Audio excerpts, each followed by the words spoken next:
So Contender Series for 2024 is going to be starting up next week with the Week 1 card, and in this video I wanted to go over 10 fighters that I'm very excited to be seeing compete on the show this year.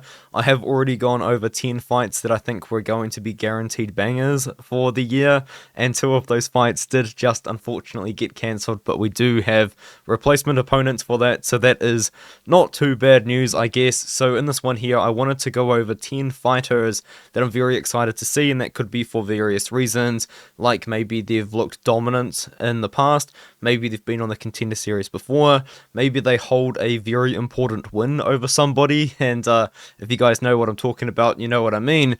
But overall, it's just fighters that I'm very interested to see on the show, win or lose, and the first one is, of course, a fighter that I am a big fan of, Dang Ming. He was actually meant to fight on week number 1 against Islam Dulatov, and I do think he would have lost that fight, unfortunately, for me and the millions of Dang Ming fans that are out there.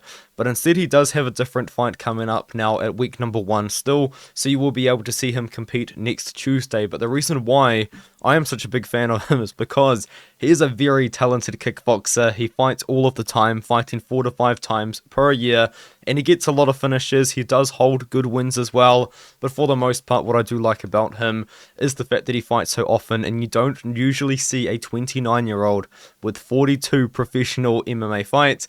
That's just pretty nuts. The next one is Rizvan Kuniev, who is going to be competing on week number 2, and the reason why I have actually included him is because he actually currently holds a win over Renan Ferreira, who is going to be fighting against Francis Ngannou coming up soon. Now, what actually happened was Rizvan Kuniev did beat Renan Ferreira by decision, but there was a lot overturned in that situation, but I did want to kind of bring him up just because he was a very hyped up prospect before then, and now we do have confirmation that he's going to be fighting Ngannou, this guy that Rizvan Kuniev did beat. So I'm very interested to kind of see that, just how he performs now after he's been cleansed of what was in a system, but also in general, he was pretty hyped up. He had won in 2021, but also did win against former UFC fighter Anthony Hamilton, that Eagle FC title, when that promotion was kind of still around and doing the Kevin Lee and Ray Borg sort of situation. But overall, just another heavyweight that I am very interested to see compete is Rizvan Kuniev.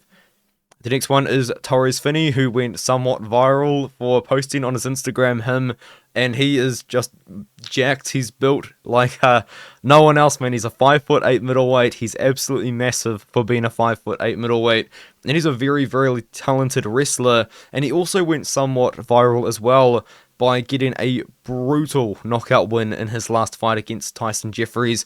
But that's not really how he wins his fights. He does really win those fights using that wrestling. He did defeat Yuri Panfarov, and I thought it was a pretty questionable decision that the UFC didn't sign him after beating Yuri Panfarov, as Panfarov was hyped up. He was on Dana White's Looking for a Fight, and Finney beat him and submitted him, and I guess you could say he was a bit inexperienced and really hasn't beaten the best competition.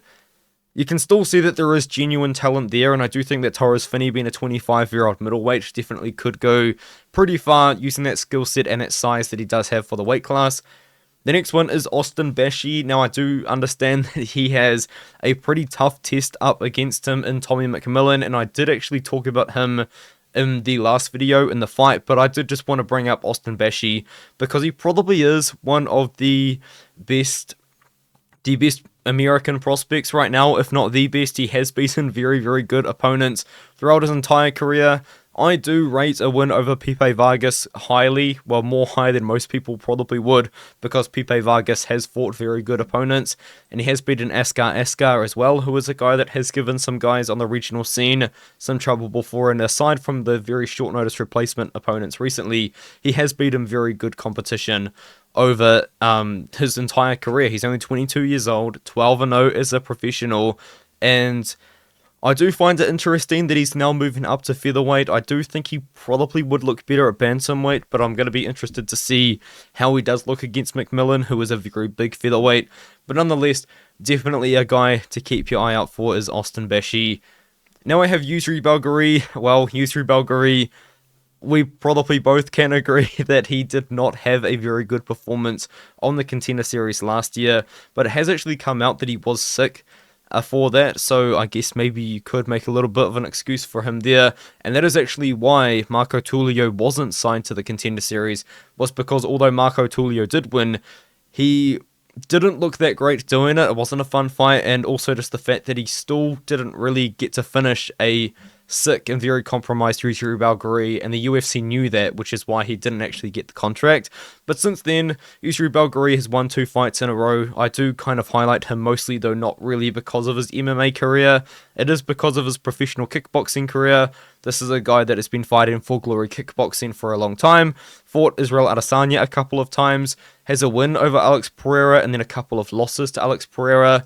But he does also have a fight against Donovan Weiss, who is a legend, and also a win by TKO over Jason Wilner, so is also a bit of a legend of kickboxing. He does have a tough fight up against it in Anvarbek Daniel Bykov, which I did bring up as well in my last video. It is going to be a striker versus striker matchup. Yujiro Balgari has a very, very odd striking style for MMA, but it'll be interesting to see how it goes. Now, this is who I was referring to. Somebody that holds a big win, and that is Cormel Atoni. He is one of 2 fighters to ever defeat Alex Pereira in MMA, and he holds that win over Alex Pereira way back in 2015 when Alex Pereira was kind of dabbling, I guess, in MMA, and Cormel Atoni, if you've seen that fight, was able to eat some massive shots and come away with a victory in the 3rd round. It was a performance. It was a good performance. A long time ago it happened, and has aged incredibly well. Probably the best aging win maybe in UFC history, MMA history. And since then he has gone on to actually have a very successful career in his own right. He was actually signed to the PFL and just didn't fight for them. All of these cancelled fights are PFL fights, which I believe he withdrew from all 3 of them, or maybe he didn't get cleared for that one. But yeah, there is a little bit of a story to go along with that. It does involve like a lot of rumors I'm probably not going to get into, but yeah, let's just say Cormel Atoni never fought for the PFL, and now he's going to be on the Contender Series, which is odd.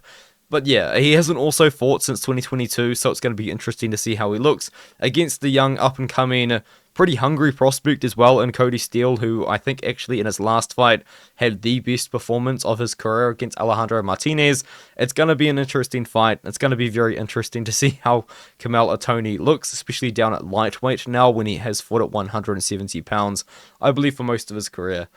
Islam Dulatov would have been my week 1 prospect to talk about if he was on there, but instead I did choose Deng Ming because, well, he was also on the card. I think he's the most interesting guy on that card, but Islam Dulatov, I think, would have beaten Deng Ming, and that does say a lot because I do think he's a very talented fighter, and Islam Dulatov is regarded by many people as the best welterweight prospect on the planet right now in MMA. He has found a lot of success in his career by finish, most of them by KO. Well, half of them by KO, half of them by submission. He has a dominant win in Octagon, which he just dominates John Palaiogos, and you can kind of see how he does manage to win most of his fights, and it is by using his length. He's 6'6" with very long reach, as you can imagine, and he fights behind a jab and a cross. He fights behind his straight shots very, very well, and he can grapple if he needs to as well. Dulatov, nobody's been able to stop him yet, aside from somebody in his MMA debut in 2019, and I don't know if anyone's going to soon. He has a new opponent in Vanilto Antunes, and it is a step down in competition from Deng Ming, in my opinion, and I do think we probably will see Islam Dulatov come out and be in the UFC, which will be very exciting. Artem Vakitov, I mean, my channel was Artem MMA. We've got another one. We've got another one to root for in the UFC if he can win. He's Artem Vakitov. He is actually another, like Alex Pereira, a Glory Kickboxing legend. A man that has fought Alex Pereira more than once. Lost that first one in a fight you could argue he won, but then won the next fight in a fight you could argue he lost. But nonetheless, he's 1-1 with Alex Pereira, and before that was on a massive Glory Kickboxing run. He is, I believe a lot of people do regard him as a Glory Kickboxing legend, very much a leg kick merchant, but I mean, that's not going to be a bad thing at all in MMA. So it'll be interesting to see how he looks. He did lose his first fight by injury, which was pretty unfortunate, I will be honest. But since then, he's won a couple of fights. And if he does win, you might see Artem Vakatov get put in there against someone that could really try and set him up for that Alex Pereira fight, which would be ridiculous if we could see that. I mean, that would be nuts. He fights on week number 9, and the next two fighters I talk about fight on week number 9. Week number 9 is always stacked for some reason. It was stacked last year. I believe it was stacked the week before. I think that was the one which we saw Ismail Bonfim fight against that guy that was Nariman Abasov, who was 28-3. I think so. But Dion Ogazai is another guy I'm hyped for. He's 9-0 from Kazakhstan. I've been talking about him for a while now, actually. He did fight for Eagle FC for quite a bit, but then recently fought and knocked out Emiliano Sordi in the first round. And you might just think Emiliano Sordi is just kind of another one of those guys. Emiliano Sordi won the $1 million tournament for the PFL in 2019. So yes, it was about 5 years ago, and yes, Emiliano Sordi has been on a bit of a losing streak since then. It's still a win in the first round over Emiliano Sordi, and that is very impressive. Dion Ogazai, I mean, he finishes you on the first round, or he just doesn't. It's kind of the way that his fights go, but he's a very, very talented light heavyweight prospect out of Kazakhstan, which I'm very excited to see. And then the last one I wanted to talk about is probably the best heavyweight prospect on the planet that is not signed to the major organization in general, Mario Pinto. Mario Pinto really put himself on the radar for me when he won the one night tournament in 2023. So he fought 3 times, all in one night, and obviously won all 3 fights and then won the tournament. So that was kind of the moment that I really had my eye on him, and then he beat Benjamin Sahik, who is a massive heavyweight and a pretty tricky grappler as well. And then he beats Kasim Maraz, who was a former Bellator heavyweight, and manages to win that fight as well. So kind of, not only did he win a one-night tournament, since then he's been able to back it up against some pretty decent wins. Benjamin Sahik, he's very up and down, but he's actually pretty decent at grappling for heavyweight, and we're able to see Pinto win that one. And then he did defeat the former Bellator fighter as well. He fights against Lucas Camacho on week number 9. It should be a pretty good one. Lucas Camacho is a very powerful guy. He's going to try and knock out Pinto, and Pinto's going to try and do the same. It's going to be a good one. I look forward to that one quite a bit, but they are the 10 fighters, individual fighters, that I'm excited to see for the show. And week number 1 is coming up next week. I mean, there's 2 short notice fights out of the 5 total fights, so it'll be interesting to kind of see how things all close up. But at the moment, Deng Ming opened as like a plus 200 underdog, which is insanity. I did the tape study for the Rami Hamid fight last night against Deng Ming, and I am genuinely going to pick Deng Ming, all bias aside. Rami Hamid, just an odd fighter, doesn't fight often, very low volume fighter. And then it was this fight against Elias Santos, which I believe is just very easily found on YouTube. That's where I found it. Red flags, kind of standing in the pocket, not throwing. Deng Ming's a good kickboxer with professional kickboxing experience. Yeah, I think he wins. And he's a plus 200 underdog. It doesn't make sense. 92% of people are picking him. There's no way that's still accurate. But nonetheless, I'll see you guys in the next one.